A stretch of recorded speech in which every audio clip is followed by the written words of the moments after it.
Bienvenidos a la unidad 1 del curso, Primeros Auxilios Psicológicos e Intervención en Crisis. Durante esta primera unidad nosotros vamos a estar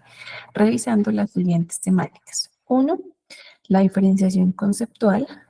en donde vamos a profundizar un poco más frente a qué es una crisis, cuáles son los actores que de algún modo están relacionados frente a la comprensión de esta temática.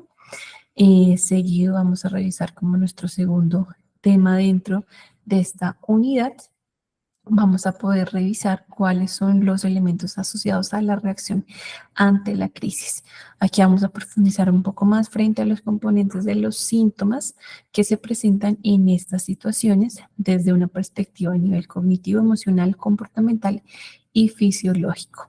El tercer tema que tenemos dentro de la unidad en este curso, luego de conocer las reacciones ante la crisis, tiene que ver con las fases de la reacción ante la crisis, los tipos de crisis como tema número 4, en donde podemos dar cuenta de cuáles son tal vez las situaciones que llevan a que se genere ese proceso de desorganización de una manera mucho más intensa en el ser humano. La idea es profundizar un poco más a nivel de las crisis circunstanciales y la comprensión de las mismas en términos del efecto que tiene para la salud de una persona. Y finalmente vamos a generar un proceso más de comprensión frente al proceso de duelo que se vive en situaciones o en procesos de crisis. Adicional a ello vamos a encontrar en esta unidad un contenido interactivo en donde revisaremos los síntomas de la crisis para generar mayor claridad al respecto. Del mismo modo, es importante dar cuenta que esta primera unidad nos va a llevar a entender conceptualmente que ante un suceso importante que genera una situación conflictiva, existen elementos en los que el ser humano lleva a tener la incapacidad para responder de manera acostumbrada como lo venía haciendo en términos funcionales. Por ende, es que se evidencia ese estado de desorganización que Slayker propone. Es fundamental dar cuenta que desde lo que este autor nos propone hay dos situaciones que son muy particulares y que nos van a ayudar a definir y a tener en cuenta los tipos de crisis, las cuales son las del desarrollo y las circunstanciales. Las primeras que están más vistas desde el proceso que es esperable para el desarrollo de las personas y las circunstanciales en donde se evidencian componentes en los cuales hay eventos que nosotros no esperamos, como por ejemplo procesos de desaparición, desempleo, pérdidas, muertes, condiciones o eventos de violencia que llevan a que se genere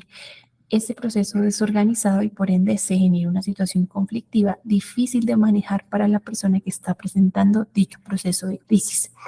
Y es por eso que se presentan reacciones esperables en términos fisiológicos como dolores de cabeza, en términos de todo lo que implica agotamiento, sensación de pérdida de control, pérdida de apetito, llanto, tristeza, decaimiento, insomnio, pesadillas, aspectos a nivel emocional como sentimientos o episodios depresivos, ansiedad, que van a llevar a que se pueda realmente prestar ese primer contacto, esa primera ayuda psicológica en ese momento de crisis, en ese momento en el que la persona está experimentando ese desequilibrio o inestabilidad. Y lo que se busca desde la comprensión de esa crisis es que se logre generar ese proceso a nivel de manejo emocional, físico, cognitivo y conductual, en donde nuevamente dicho desequilibrio logre restablecerse a una capacidad funcional para la persona que está experimentando esta situación. Y a partir de todo ello, en esta primera unidad, también se tiene en cuenta que se pueda generar un proceso de manejo de comprensión de que al recibir un entrenamiento se puede tener la posibilidad de realmente generar esa ayuda desde un ambiente informal y en donde se pueda ayudar a solucionar la respuesta de manera adaptativa y funcional para la necesidad que tiene esa persona. Y claramente con un adecuado entrenamiento cualquier profesional puede tener la capacidad de generar ese proceso de primera ayuda, ya que en procesos de segunda instancia, como lo vamos a revisar en las siguientes unidades, se requiere un proceso de mayor preparación y allí sí va a responder un poco más a un componente más de manejo desde la salud mental. Importante dar cuenta que en esta primera unidad nosotros siempre tengamos en mente que desde el proceso de manejo de una crisis debemos también conocer cuáles son las posibles rutas de atención que desde mi municipio, desde el lugar en el que yo trabajo, debo conocer para poder brindar y generar o direccionar a esa persona que necesita esa ayuda de una manera mucho más completa. Entonces, de esa manera, en esta primera unidad estaríamos revisando este proceso de manera un poco más conceptual y de manera en donde generemos la clarificación de lo que realmente es la crisis. Muchos éxitos a todos en el desarrollo de esta unidad.